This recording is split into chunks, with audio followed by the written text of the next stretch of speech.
It is, Joel. Let's be real. I am medium intelligent at best. And even though I'm interested in lots of different things, I often need to talk to guests like we have on the show today, Elaine Dezenski, to figure out why my blind faith in some idea that I am championing, like reindustrialization and manufacturing growth in the US, is not dumb. So this conversation is going to get really high level into a lot of global politics and trade policies. That's a good thing to ground a lot of this in some practical realities, because it's one thing to tilt towards this windmill and say we need to build more stuff in the US, and I intend to keep doing that. But it's also good to learn from people that are working at the policy level, the analysis level, the think tank level, like Elaine. And I really appreciate her coming on Tool or Die and talking to me and Alex. There's so much good stuff here. So thanks for tuning in, as always. And here is Elaine Dezenski.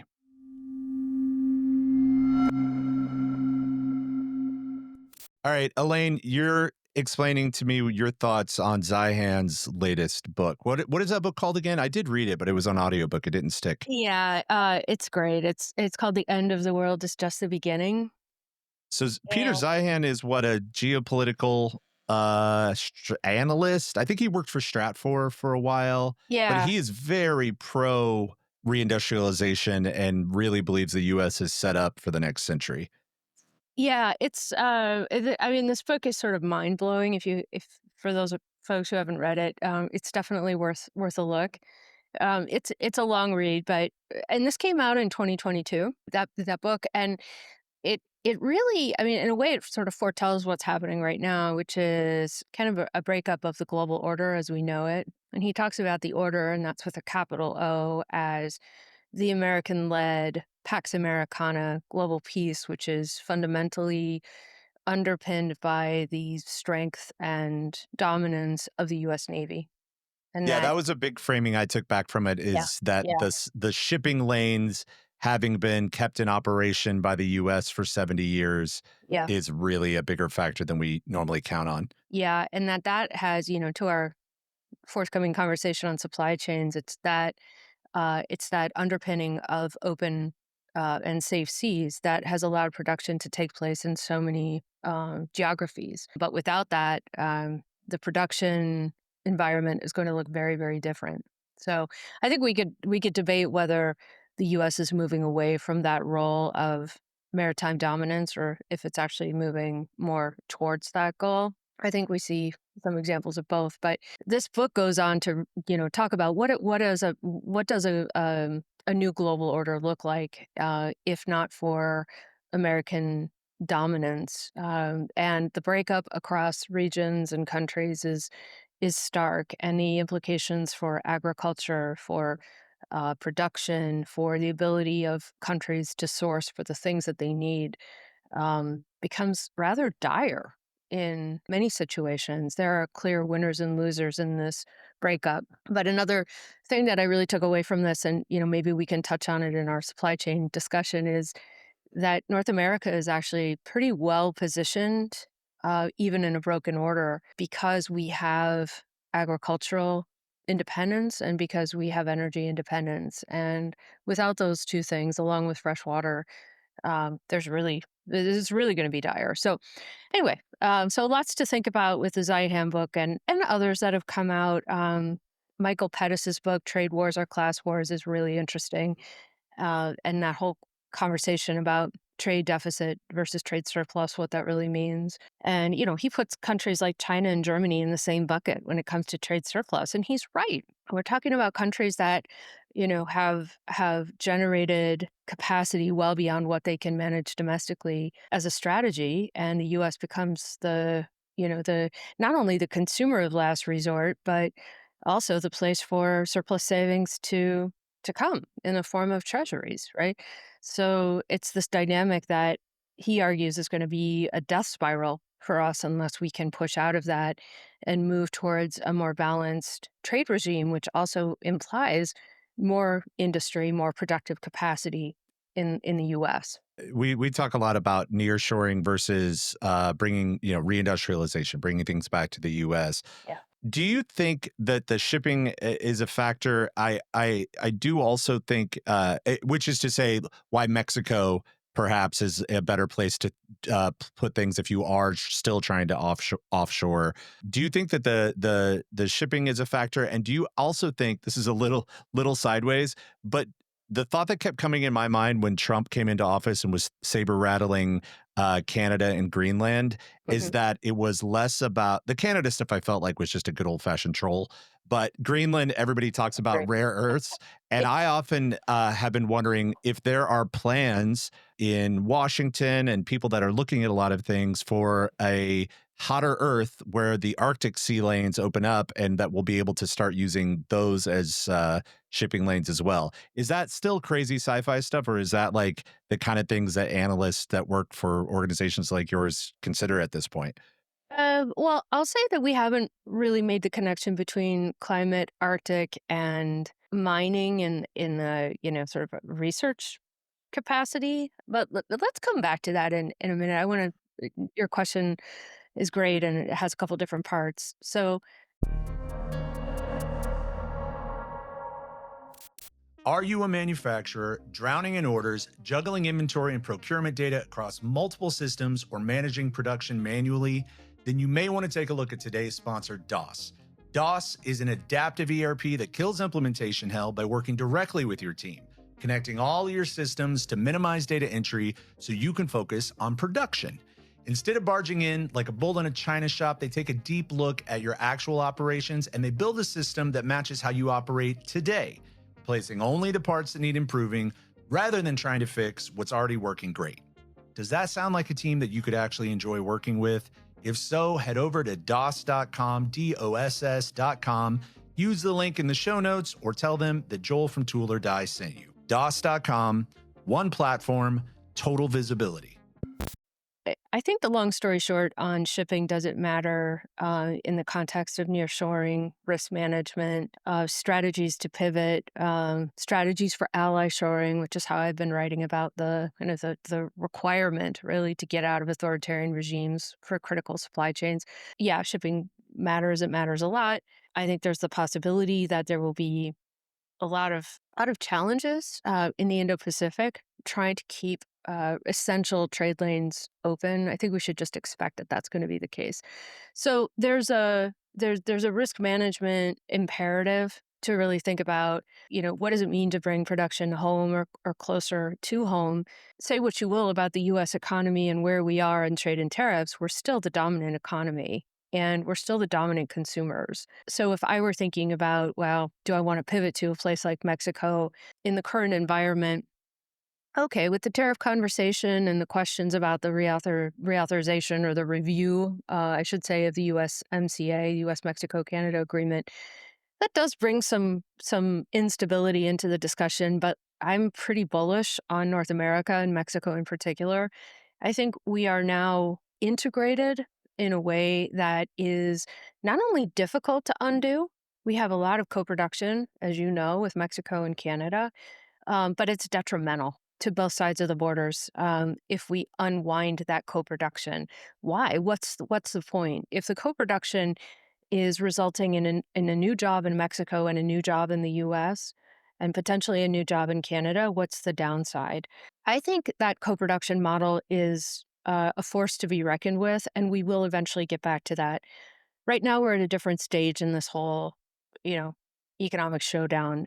It's more about getting all countries to the table. And it's really testing this notion of what it means to be an ally versus what it means to be aligned. And I think with this administration, it's more about this question of alignment and that we can kind of redefine this notion of an ally or an economic ally in terms of how aligned a country is with the new US objective around balancing trade, reindustrialization, ally shoring. I still think we're going to see a lot of US investment in certain countries, but it's going to be much more targeted. So that's a little bit on the nearshoring and ally shoring. Going back to the Arctic, I mean, that's really the new battleground, I think. Yeah, I mean, it's already getting warmer. It's already getting easier to send the breakers up and to, look for these new trade lanes. And China's all over this. Russia's all over this. It's kind of like we don't really talk about it as ground zero for this free world versus authoritarian uh, tension, but boy, it's there. I'm curious. So there were a number of years, China was deploying the Belt and Road Initiative, and then right, I think it's starting about 24 months ago, a number of stories came out about how they were having difficulty supporting it, and some of the countries in which they had built infrastructure were getting very aggravated with its deployment. What is the current state of the Belt and Road Initiative, really? So that's a great question. So China is the single largest debtor in the world, which means more countries are more in debt to China than any other nation. A lot of that is through the BRI, not exclusively, but that's a big chunk of it. So it depends on how you think about the Belt and Road Initiative and how you view the objectives. Sometimes it's cast as a geopolitical initiative. Initially, when it was first launched, it was more of, under this development framework and critical infrastructure. I would look at it in the following way. It's been a boon for Chinese political and economic coercion. The fact that a lot of countries are now in debt and have either faulty infrastructure, half built projects, other challenges, state capture through huge corruption that was facilitated through the BRI. All of this is, in a way, these were risks that China was willing to take on because they wanted to have this expansion to create new trade opportunities, to be able to get access to rare earths, agriculture, and utilize their leverage politically in the UN, which has actually worked really well. So there have been some successes, I think, if we look at it from that sort of geopolitical angle. China's probably achieved quite a bit with the BRI, but they haven't built as much goodwill as they expected. And a lot of these countries are starting to rethink. The US is finally waking up to this challenge. And China has, because of its own economic challenges, it has moved away from funding these big infrastructure projects. So a lot of what we saw in the early days, 10 to 15 years ago, were the big investments in ports, rail lines, big infrastructure, bridges, and the like. Now we see more of what she calls small but beautiful projects. So, this is the narrative. Like, what's yes. Anyway, so I would sort of interpret that as meaning, more closely aligned with the strategic objectives of the Chinese Communist Party. So, digital infrastructure, surveillance equipment, uh, you Just know, one gorge dam. yeah, exactly, exactly. The kinds of investments that still make sense, even if the loans never get repaid. One of the more interesting components of Belt Road, it seems like some of these stories about the infrastructure they built, have led to, and then the failures of some of that infrastructure have led to resentment and anger in some of those countries. And I was trying to look back at the analogs of American history in the 20th century, and it seemed that as the United States was investing in, like, in South America, along with that, those investments came American soft power, cultural power. And so even when some of the projects went sideways, and there were some issues with debt and resentment, there was still like a vestigial love of the United States for its cultural soft power. It's not apparent to me, and please correct me if I'm wrong, that the Chinese have paired Belt and Road with a parallel soft power or cultural things that those countries might cling to buy them more time to resolve the friction in the BRI. I think they've focused on the elites in a lot of these countries, with the idea of more of that, economic coercion, bribing, focusing on projects that advance the vanity objectives of certain governments. There's been that sort of engagement, which has been more of a focus than building broader goodwill throughout these countries and societies. I think it's very difficult with their model on the one hand because they import a lot of the material and a lot of the labor. So when you do that, you don't have the opportunity to really make the connections at the local level. And sometimes what you end up setting up in these projects is a competitive framework for local business. So there are, for example, diaspora in certain African countries, Chinese diaspora, many of whom have come, to work on BRI projects. They stay. They may not have valid visas at that point, but there's a local ecosystem that sets up around that. And then a lot of Chinese low value goods are imported into that country to serve the needs of that diaspora, creating competition for the local merchants. So these sorts of dynamics have not really worked, as much to their benefit. And it's why if you look at some of the polling, particularly in Africa, you'll see that the Chinese are not that well regarded in the, across the general populace, given the amount of investment that has been made. So they do talk about people to people engagement, and they do have a softer side of the BRI work, but I don't think it's been that impactful. Let's talk about ally shoring as your coinage, which I actually think has a place still as a term versus nearshoring or friendshoring, as the Biden administration tried to call it. Because of your earlier point, there is a difference between near and ally. Yeah. What is your perspective? Well, I was going to say a global view, but that's kind of the question entirely, right? Everything's sort of switching into a hemispheric and regional view. But what is your general take an ideal situation as we try to move production out of autocratic countries? Where would you like to see what's the best case scenario that you'd like to see? Thank you for that fantastic question. So first, I want to start with the definition of ally shoring, because as it was envisioned when my longtime colleague John Austin and I started writing about the idea in 2020, it was about building a fundamentally different economic framework amongst allies and partners, one that would be rooted in democratic machinations, if you will. And that means rule of law, it means transparency, it means free and open competition, all the things that we want to see in an ideal marketplace.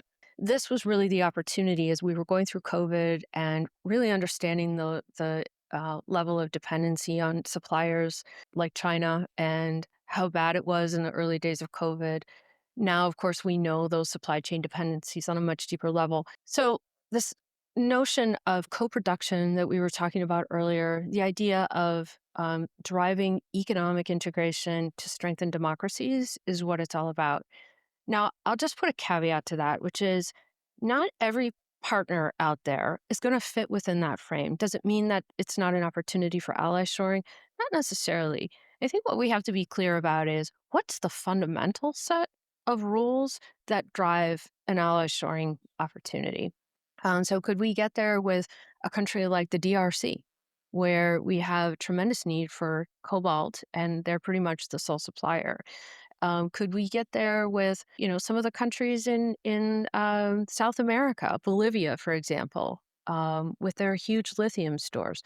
Maybe we could. But let's go back to the North American alignment, because I think in some ways it's the closest thing we have to an ally shoring concept that, in my mind, becomes, and this is something Michael Pettis, the economist I mentioned at the beginning of the podcast, he wrote Trade Wars or Class Wars. He talks about it as the perfect customs union, this idea of rooting economies in a trade framework that is actually free and open, and that if we're going to break the system, which is kind of what's happening right now, why are we not rebuilding it in a way that is fundamentally aligned with the real open economy concept, as opposed to dealing with the sort of parasitic nature of what we have with China as a market participant who drives non-market practices. That's all to say, like, I'm definitely bullish on North America, but extending from there to the Western Hemisphere and broadening out trade engagement in the right way with countries like Brazil, Chile, Argentina. There's been a lot of discussion with Argentina. There are opportunities in Central America as well.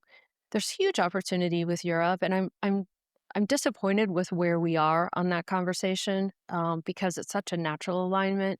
And quite frankly, I mean, this week the G7 is meeting in Kananaskis, and one of the things that they're going to talk about is whether the G7 wants to take a common position on low value goods coming out of China and tariff levels. To me, this is the most important thing on the G7 agenda. Some others might say it's Ukraine, et cetera, but from an economic perspective, the idea that some of our key allies might get aligned around the idea of pushing back against Chinese dumping, that's strong. And that's where the US and Europe could actually be doing a lot more together if we could get over some of the other hurdles and some of the hiccups with the rhetoric right now and the NATO conversation, which we can also talk about. I mean, they're not unrelated in the sense that the way that I see what this administration is doing is creating space for something different.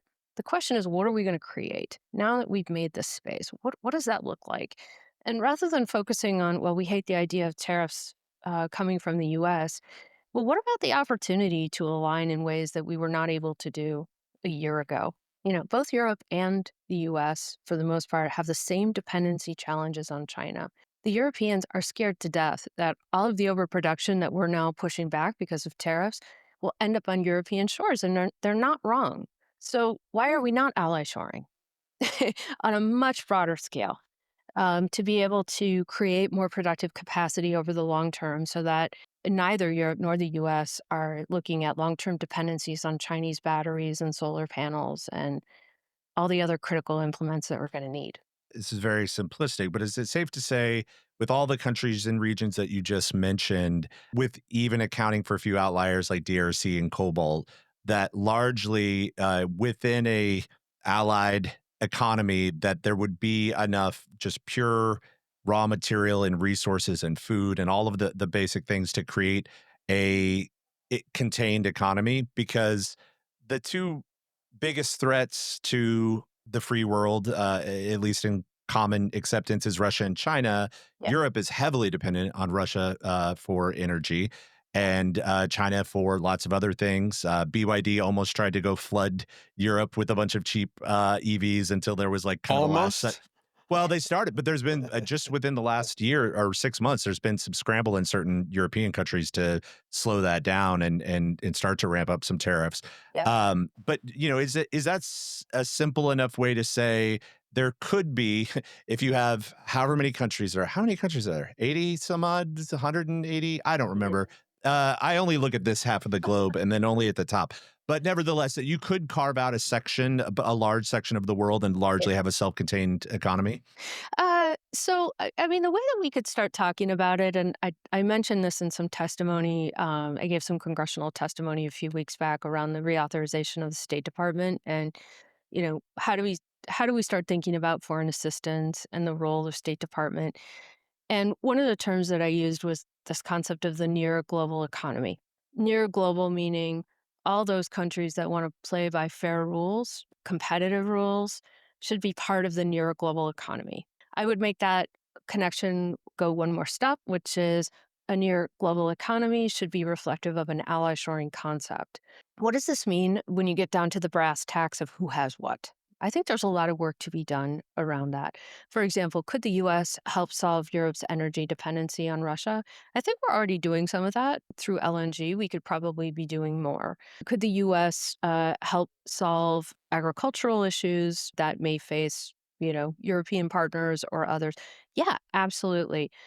So I think we have to do a better job of looking at the critical supply chains, where the equities are, who holds the IP around critical capacity, where we need to innovate our way out of IP that we don't have. I mean, it's really a big set of questions. What I like about the ally shoring framework or even the concept of the near global economy is it gives us a way to start thinking about what the new umbrella should look like. And then there's a whole lot of work to be done to figure out what the new alignment should be. Some of that is going to come naturally as Brussels decides that, they can't create the same dependency on Russia in China. So maybe they need to start working more with the US and others to create co-production around EV batteries so we can get to scale together. Maybe we need to combine our IP efforts, again, to be able to move out of a lithium ion battery into something that has less reliance on critical minerals, therefore less reliance on China, where they're dominating. So these are questions that we face together, and we need a frame for how to have these conversations and to do it pretty quickly.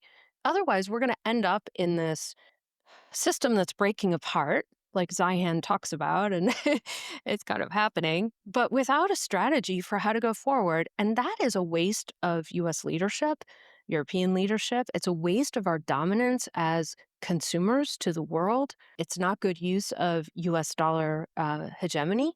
Frankly, it's not setting us up for the American prosperity model that we need going forward. So there's a huge play around reindustrialization. So I don't mean to in any way suggest that that play should be limited. It shouldn't. We should reindustrialize wherever we can. But there are going to be instances where we cannot. And it's going to be driven by where the resources are, or the capacities, or the IP. But I do think it's a lot easier to look at some of these problems together, especially with the Europeans and the Japanese and the Australians, and maybe a handful of others, of course, our North American partners, and create scale for ourselves. That's really the key. You said two things earlier. I like to connect them and see what you think. You said, well, oh, fundamentally, we're looking at a conflict between authoritarian political structures versus the free world. 99% of the discourse around these topics falls into American left-right political continuum boxes. Mhm. Can you talk to us about the Foundation for the Defense of Democracies, where you work, and the organization's history and its efforts and success or failure in trying to transcend the American continuum of discourse such that these conversations can become the dominant Mm. point of discussion? We should go back to 9/11, which was the point at which the conversations were starting in Washington about the need for a different kind of think tank, one that would look at emerging threat actors that weren't necessarily state actors, but non-state actors, terrorist threats. And that's, of course, what 9/11 made clear, that we had a new type of enemy we needed to think about, that we weren't tooled properly to deal with a certain kind of asymmetric threat that was really testing us. And FDD was really born out of that idea that we needed to rethink our foreign policy to defend democratic principles from adversaries that were taking on different form, and that we needed to punch back pretty hard. So we're an independent, nonpartisan think tank. We are fully focused on foreign policy, although domestic and foreign policy is really beginning to converge in interesting ways, which is kind of to your point and question. So over the years, I would say we've been best known as a think tank for work on sanctions, countering illicit finance, going hard after America's adversaries from Iran, Russia, Venezuela, and Cuba to North Korea and others, all of whom kind of fall in the same space, which is authoritarian states with malintent towards the US. Now, a few years ago, about the time that I was coming to FDD in a full-time capacity, I've been working with them since about 2014, more in an advisory role. But when I came to the foundation a few years ago to run what's called the Center on Economic and Financial Power, we had some really deep discussions about how we needed to think about economic statecraft and economic power going forward. As important as it is to use tools like sanctions and export controls and let's call them the tools of economic warfare, it's equally important to think about the tools of economic power projection and positive power projection, which we can do through many tools, whether we're talking about foreign direct investment in places like South Africa or DRC or Bolivia or elsewhere, to not what I would call soft power, but what I think we should talk about as smart power and the way we use the innovation of the American economy to help others in more meaningful ways. PEPFAR is actually a really good example of that, right? The HIV initiative that was launched 25 years ago and has been really, really successful in saving a lot of lives and is now sort of on the chopping block. That's, to me, smart. That's an example of smart power. So, how do we take this unfolding conversation about adversaries versus allies, economic power versus military power, kinetic versus soft?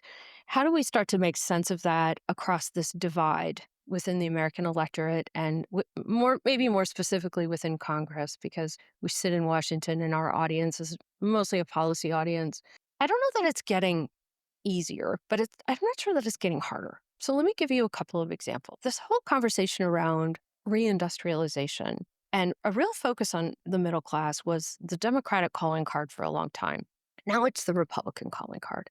So when we go to the Capitol Hill or have a conversation with policymakers elsewhere, and talk about what it means to have a foreign policy that encourages ally shoring, nearshoring, and reshoring. There's an audience for this that cuts across the divide. And when we have a conversation about transparency and the role of anti corruption in supporting free markets and symmetry of information that allows for capital to flow and pushes back against China's BRI model, we get an audience across the political divide. So I really feel that within this conversation around economic security, there is the opportunity to bring in so many more Americans. And that's what we need to do. Again, our work is focused on policymakers, but we try to publish in Newsweek, we try to publish in the New York Post, in places where we get a wider audience. So we can start talking about these things in ways that are more meaningful to people who don't spend their time thinking about them, but feel the impact and maybe don't know quite how to navigate that or articulate the concern. And recognizing that there's a lot of polarization right now and a lot of rhetoric that's hitting people both the right way and the wrong way on can we clear it aside to talk about what it means to build prosperity and what good foreign policy means for that, which is well beyond the conversation of cost cutting, et cetera. There are people who break and people who build, right? Sometimes you have to break before you can rebuild. Let me frame this a little bit because the people Yeah. who build, I also will call back when you were talking about ally shoring, about creating one job in Mexico that then creates a job in the U.S. I think a lot of the crux is that in general, wealth disparity in the U.S. has gotten terrible, Yeah. since the 70s, and it's hard for me, and I am sure even worse for people who work in the trades or are builders to entertain the idea, especially at a moment where a lot of the pieces are moving around and thus a lot of opportunity is being created, to be very amenable to the idea of going, well, let's move a factory out of China and move it to Venezuela or even Mexico because, and China is obviously, or excuse me, Apple and China is in the news because of McGee's book and a lot of this stuff. But at the end of all of those conversations, what I hear from people is, well, there's no way you could build an iPhone in the US. It would cost $3,500. It would cost $3,000 because of labor. And even if you had the factories and all of that. And that's where my brain starts to short circuit because I don't feel like that is a fair read of the situation. You obviously, especially if you're Apple and you have a couple of $1 trillion in cash sitting around, could start to build an iPhone in the United States, especially if you factor in automation or other things like that. So why is it not that simple? A bunch of big corporations offshored the jobs because labor was cheaper, and now they're saying, well, labor is still too expensive, so we can't bring it back. I don't feel like that is an acceptable answer to a huge swath for our populace. Yeah, I don't think that's acceptable either. I really don't. I mean, I think we have to look at the policies that were incentivizing companies like Apple to make the decisions they made. Yeah, I mean, labor costs are an issue for sure. But if you look at how labor costs are rising in China, I mean, they're getting less competitive in that regard. China knows it too. And a lot of companies are already, either relocating or rethinking where am I going next for more competitive labor rates. Structure is a challenge, right? As long as the capital is incentivized to go elsewhere, that will probably continue to happen. So I think we have some really hard decisions to make about what it means to incentivize capital to come home and to seed the industrial plant that we need going forward. And this is where we get a little bit lost. I mean, we can't. I think the iPhone story is what it is. It's instructive because look at what happened. We made China. we trained China. We're not training our own people, but we're training China. We're not getting a lot of credit for that. He's in a foreign policy context, which is also a little maddening. Like, really? Now you want to cut off our rare earths. So I guess what I'm saying is I'm with you. Like the prosperity model for this country going forward has to include more productive capacity, and we need to be focused on the jobs that are needed in the future. And I don't mean like 20 years. I mean like in the next 5 to 10 years. That day is really already here, but we have the capacity within our educational systems to pivot, to retrain, to do it in a more comprehensive way. But it starts by bringing the capital back home to make all this happen. And in some cases, we're going to need tariffs. Right now, we have blanket tariffs, but we're going to need even more work done on strategic tariffs to be able to seed these industries properly. Critical minerals is a good example of that.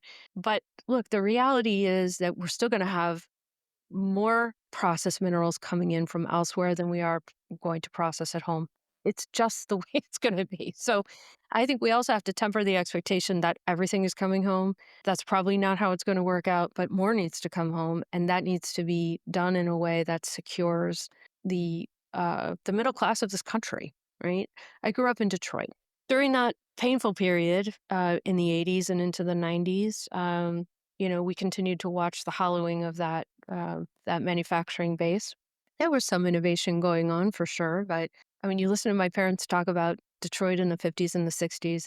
It's not a city that I would have recognized from my own upbringing, and that needs to be the story of the past as well. It can't be the story of the future. What does it look like going forward? How do we get the capital here? How do we keep it here? And how do we incentivize more capital? I mean, I do think that this administration is moving in that direction. There was a really interesting document that came out a few months ago called the America First Investment Policy. It came out on a Friday night, okay, in the midst of many other things happening. And I read the document like over that weekend, thought, holy crap, like this is great. This document actually talks about Russia as one of our foreign adversaries. And, it was around about the time that we were sort of telling Ukraine that they were the problem. And so you have this sort of strange thing going on where, there's rhetoric over here, but then when you like look under the hood, there's a lot more activity going on that's actually pretty interesting. Anyway, the America First investment policy talks about the guardrails around receiving direct investment into the U.S. What does that look like? How should we be thinking about that? How do we limit Chinese investment that becomes corrosive to our economy or from other adversarial nations? How do we think about, building out the right framework so we capture the real value? It is really one of the most important policy memos that has come out in this administration, and it deserves more scrutiny and more thinking to make sure that it doesn't just sit on the margins. So as we begin to see these floods of foreign direct investment from all over the place, right? From the Saudis, from the Emiratis, from the Japanese, from others, that we're thinking through the ownership and the IP issues as we go, and being smart about it. But it's interesting. Peter Zeihan, going back to his book, The End of the World is Just the Beginning. I guess it's a bit of a spoiler alert, but at the end of the book, he talks about it was a fallacy to think that the last 80 years were really the age of America, the golden age. Maybe it's just beginning. I think if we play our cards right, I think that's true. I do think there's a ton of opportunity. Like I find myself as a lifelong, Democrat, basically, seeing a lot of stuff coming out of the Trump administration that I really do agree with. I often think what we're seeing is there are different classes of people within the administration, and there's one lens that is implementing a lot of economic and policy decision, and it kind of gets wrapped up into isolationism at the same time, and those don't always need to be there. Like, for instance, direct foreign investment could be great if it were guided towards building factories in the U.S. and capital, improvements. But it's just all been very binary, where it should have been a lot more targeted.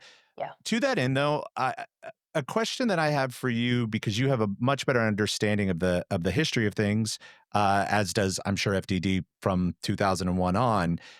A big mystery for me has been why, when we had things like COVID, where we had the supply chain highly disrupted for the better part of 2 years and still, a little messed up today, why isn't there at a kind of NatSec strategic level implementation of a policy that is I call it like a one of each policy, where it's like, this industry we don't actually want to do. We're largely going to import these things, but we want to have the footprint from a capability standpoint let alone a raw material or industrial standpoint. Why does everyone freak out about it when there's a crisis, but Yeah. over the last 20 or 30 years, not actually make an investment on that level because another COVID, some sort of cybersecurity threat, just a global depression where shipping is not as efficient anymore. There's plenty of scenarios that you can imagine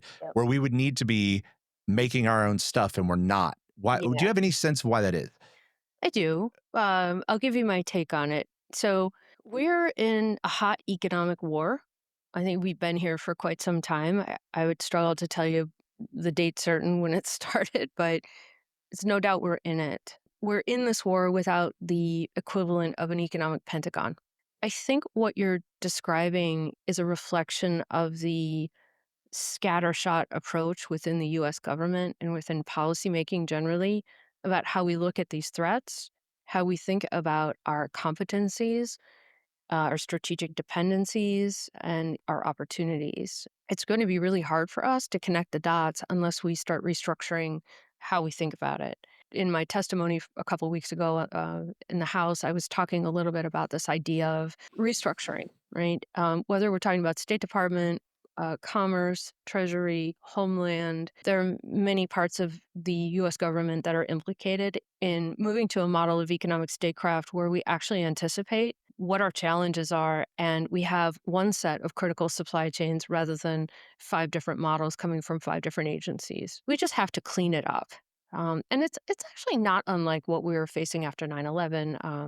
I was part of the stand up at the Department of Homeland Security, or what became DHS, and we had 13 different procurement systems. We had 22 agencies, and it was a big hot mess. It's not exactly the same right now, but the threat has changed without the functions and the structures change. So, I mean, if we look at State Department in particular, there's a complete revamping going on. The question is it going to be remade for the moment? And that's where we need to get ahead of this, because we actually need people in government who are wargaming on the economic side.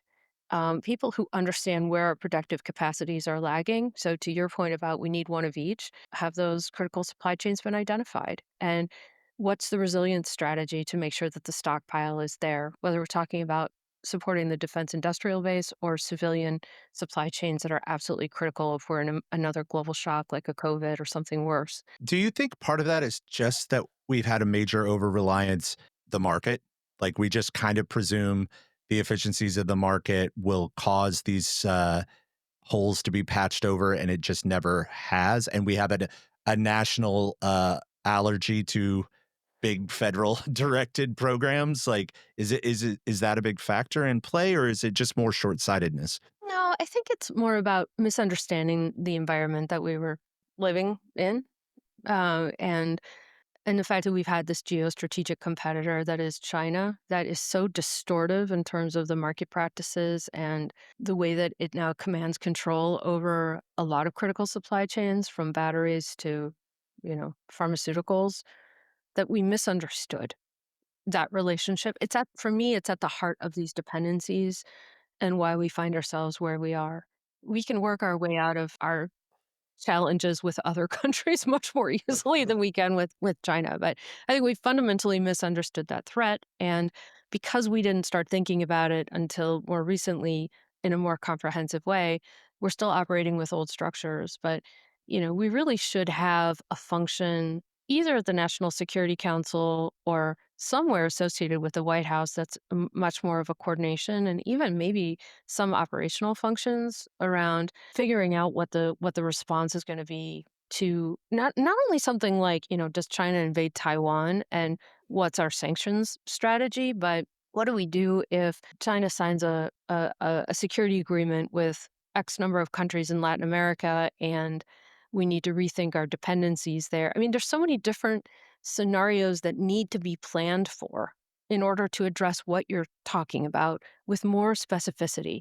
Otherwise, we're just going to find ourselves flat-footed, and we have all this economic power, but we're not set up in a way that allows us to really make use of it. So when we spend political capital and other kinds of capital on sanctions and sanctions enforcement, and we don't get the right outcome, we're wasting our resources. We're wasting taxpayer dollars. When we put export controls that are evaded because it's easy for people to get around it by working through other partners, we're wasting our economic power.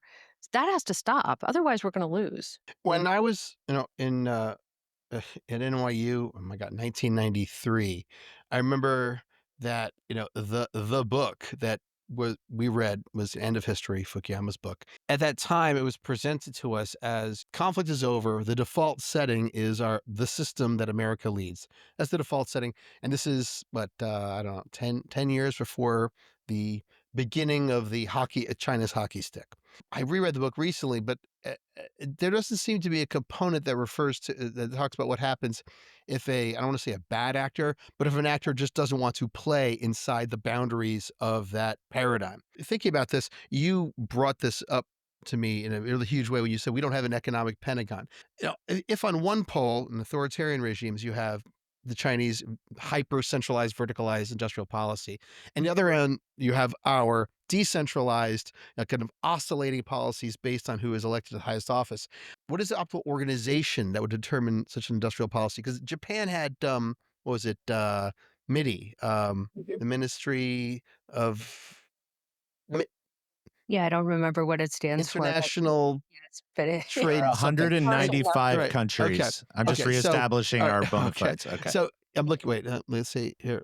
Oh, okay. Ministry of International Trade and Industry, founded 1949. So founded in the wake of World War II, they clearly had to take action to get their hockey stick going. They eventually reached a state where they did no longer needed it, or it was merged into other functions. In the United States, what is the optimal org at what level?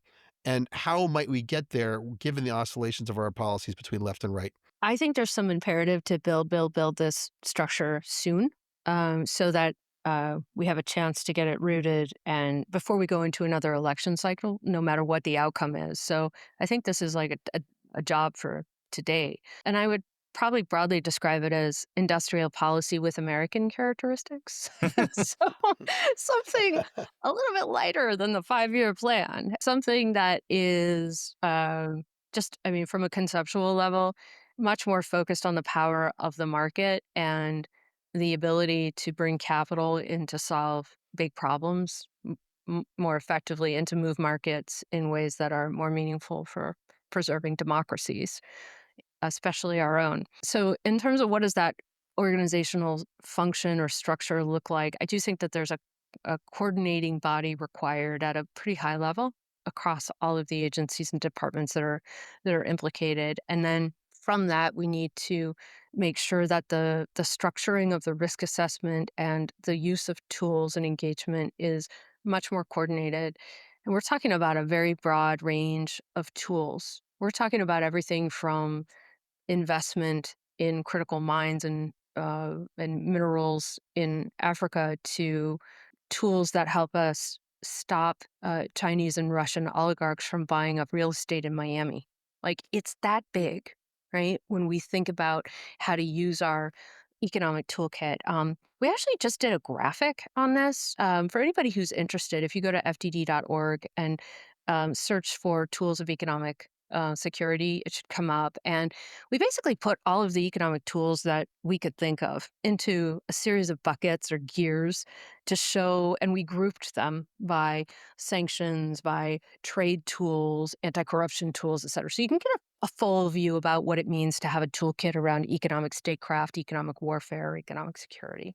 And it will give you an idea of the breadth of the challenge here with respect to how we're structured. But we need to have a much tighter engagement between the departments that have the tool set, right, and have responsibility for how they're utilized. So Treasury's use of sanctions, Commerce's use of export controls, State Department's use of anti-corruption activity, and many more examples into the sort of legislative framework that Congress probably needs to lay down with a little bit more specificity. So we may need some legislation to create some of these new structures, and then there's some that can be broken down and gotten rid of that probably aren't needed anymore. But I think the most important thing is a common understanding of the challenges that we face. We're in an economic moment, and it's going to last for a long, long time. We're also in a kinetic moment now with Iran and elsewhere.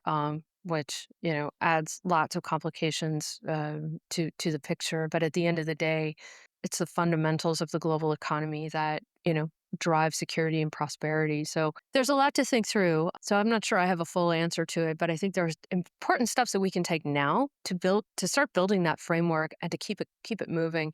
And we're going to have to adjust this as we go. We're in some new territory here. But just like the Department of Defense has an integrated structure that allows them to change tactics when they need to, but keeps everything coordinated, we need to be thinking about our economic power more in that way. For the people who are radicalized about reindustrialization, we've been talking a lot at a global order or at a federal level, but flip it. Like, where do you think the best application of appeal and power for people that are representing US manufacturers is in DC right now? Should they be writing policy? Should they be lobbying? Should they be innovating new financial structures that could facilitate factory building? Like, where do you see the best places to apply energy? There's a couple of conversations that really matter right now. One is what do states and localities need to be able to take the interest in capital for new industrial development and make that happen? What's required? Is a subsidy required? Is a tariff required? Is there is there a role for the Exim bank to do some lending guarantees? Is there a role for the Development Finance Corporation? Political risk insurance to help companies that want to build out supply chains and have to get some of that material from abroad. It's a complicated set of topics, and I think it depends on where you sit and what you're interested in. But I think this conversation about what do companies and owners of capital, investors need to make the right kinds of investments in the US? What's standing in the way? That has to be understood by policymakers so we don't end up with some wonky set of things. Like, I'll give you an example. Like I think it's in the One Big Beautiful Bill, there's a rollback on the 45X tax credit, which is a detriment to all of the upstart critical mineral processors who need 5 years to figure out how to get to get the write-off for 5 years to make the investments work. I mean, stuff like that. Like, we're going to offer a tax credit for 4 years, but lop off the fifth year for a marginal savings and then screw over an industry. You know, that just doesn't make sense. So pointing out those real pain points is really, really important. The second thing that I want to talk about is just going back to the issue of labor and workforce development. One thing that this administration really wants to do, and I think it's the right thing to do, is build more ships, right? For defense purposes, for commercial purposes. Now, to do that, we need tech from places like Japan and Korea, as you well know, maybe from Europe, but we also need the skilled workforce. And right now, even if we wanted to start building more ships tomorrow, we probably couldn't because we don't have the capacity. The Merchant Marine Academy has been hollowed out and underfunded for so many years that they can't provide what they were intended to provide, which is a workforce for the maritime industry. So why are we not plussing up the Maritime Academy? Why are we holding grants back there? And this is where, for these critical sectors where people are really trying to get new production models up and running, you know, go to Congress with that conversation. I think that's really important. And there are probably associations out there who are looking at pieces of the puzzle, new associations that are started around the reindustrialization conversation. The Chamber of Commerce is probably helpful in some of this. So there's opportunities to get engaged with other conversations that are happening, but also just to go directly to members because they're also searching for the answers.